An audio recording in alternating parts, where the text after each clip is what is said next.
What's going on, everybody? Mortem here, this time bringing you a video on the games that are still releasing in 2023 that I am excited for, because believe it or not, with the slew of games that have released recently that have been very well received, such as Baldur's Gate 3, to name the most prominent one for me at least, there are still, however, more games to come because 2023 has been a pretty exceptional year in the back half for releases, even though it got off to a bit of a slow start earlier. Normally, I review a lot of older games on top of the new stuff that releases, but lately there's been so much new stuff releasing, I haven't really had a chance to play anything else since like July. And with the games on this list, that looks likely to not really change much for the next few months at least, but let's dive into it fully. A few qualifiers here at the beginning though. I'm not including the Phantom Liberty DLC for Cyberpunk simply because that's a DLC, it's not a full game release, and I'm also only talking about games that have release dates, and of course the ones I'm the most excited for, which is about 6 titles total. There's obviously more stuff releasing than this, and I will likely cover more stuff than this. These are simply the releases that speak to me the most at first glance. But again, if it doesn't have a release date, I'm definitely not covering it at all. And realistically, at this point in the year, if something still doesn't have a release date, I think a delay would not be unheard of if it's still claiming to be releasing in 2023. All of that said though, let's actually dive into this list. First and foremost, let's talk about Warhammer 40k Rogue Trader. Of the games yet to release, this is the one I am the most excited for, to be sure, as it is an isometric CRPG set in the Warhammer 40k universe made by the devs behind one of my favorite games period, which is Pathfinder Wrath of the Righteous. This game just recently got its release date announcement, and it is going to be coming out on December 7th, and I've been fortunate enough to have been involved in the beta and things like that, so I've gotten a pretty good idea of what to expect already, and thus far it's looking very promising. Much like BG3, this is likely a game that will take me a while to play through and discover all the options and outcomes, etc. Though with any luck, maybe not quite as long as Wrath of the Righteous took, as that is a game I have like 700 hours in total. Either way, moving on from there, the next closest game in terms of release date that we don't have to wait much longer for at all is the Lamplighters League from Harebrained Schemes, the studio behind the Shadowrun trilogy of CRPGs. But the Lamplighters League seems to be a TRPG that mixes the occult with more traditional noir elements that combine to make a very interesting looking game. The missions themselves in our TRPG seem to involve a real-time infiltration phase, then that is followed up by tactical combat, so you use the infiltration phase to sort of set up and prepare for the battle, and then the actual battles themselves are turn-based tactical affairs, as you would expect from a TRPG, and that combined with the setting itself as the occult aspect of it seems very interesting to me, and the fact that I have yet to play a game from Harebrained Schemes that I did not enjoy makes this an easy one to look forward to. Not even 2 weeks after that, however, we have the Lords of the Fallen reboot, which I will admit my interest here is primarily just the oddity around its release in general. This game is apparently a sort of reboot to the 2014 game of the same name, and while I was aware of the previous game's release all the way back in 2014, it's not a game that I had played as that actually predated the channel's existence, as I didn't make the channel until 2015, but my general impression is that it was a sort of janky AA Souls-like. So just the fact that they're rebooting it, it has the same name, and this sort of strange situation around that, combined with the pretty impressive visuals, if nothing else, has me interested to see if there's anything about this game that makes it particularly unique, as Souls-likes in general are a bit of a saturated market at the moment, so I'm looking forward to diving into it and seeing if this one can have anything that makes it unique beyond just, again, the striking visuals. And then to close out October, we have the release of Dark Envoy on the 24th, which is an indirect sequel to an interesting indie game I played a while back called Tower of Time,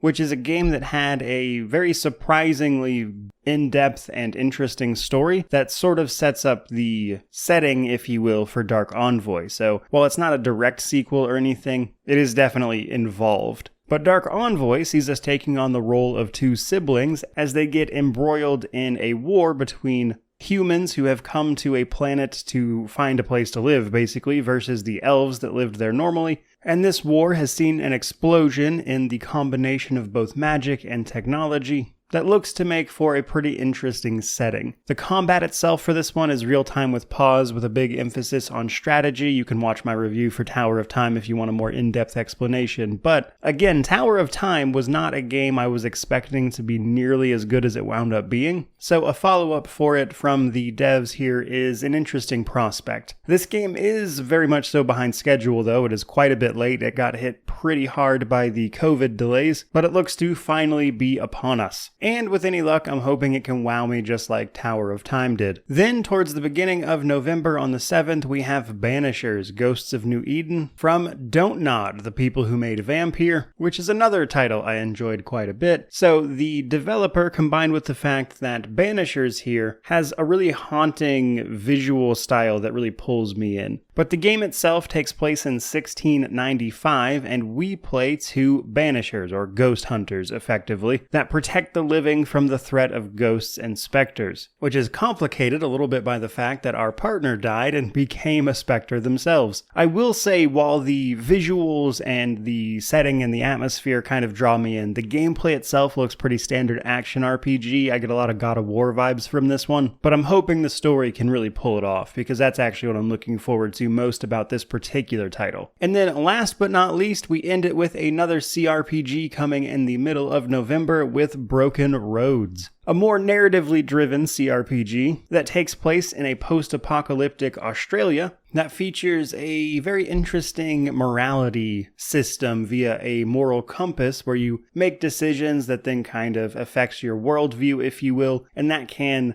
dictate what is available to you option-wise. And luckily, this game had a demo available that is still available actually, so if you'd like, you can go check it out for yourself even, but thanks to that demo, I've got a fair bit of experience with this one as well. I think the combat is decent, but probably not the most memorable of things for a game like this. It's pretty standard. But the visuals and the setting are pretty interesting, but this being a narrative-driven RPG, I think it's going to live or die by the story it tells and the writing that is involved. So while I've enjoyed what I've played of it so far, I'm excited to see if the game can deliver on this moral compass system and make each of those playthroughs unique and interesting while telling a compelling story at the same time. But either way, if it's a CRPG, I'm pretty much game by default, so here we are. That said, that's pretty much going to do it for this video. Those are the games I'm most excited for in what is left of 2023, which is just a little over a quarter of the year. But as I said, this is hardly everything that I'll cover, or even by any means all the games that are releasing. So with that said, I would love to hear what games you're looking forward to down in the comments section below, which naturally means to like, comment, subscribe, etc. But regardless of any of that, truly, just thank you so much for watching. I really do appreciate it. May you wander in wisdom and have an amazing day.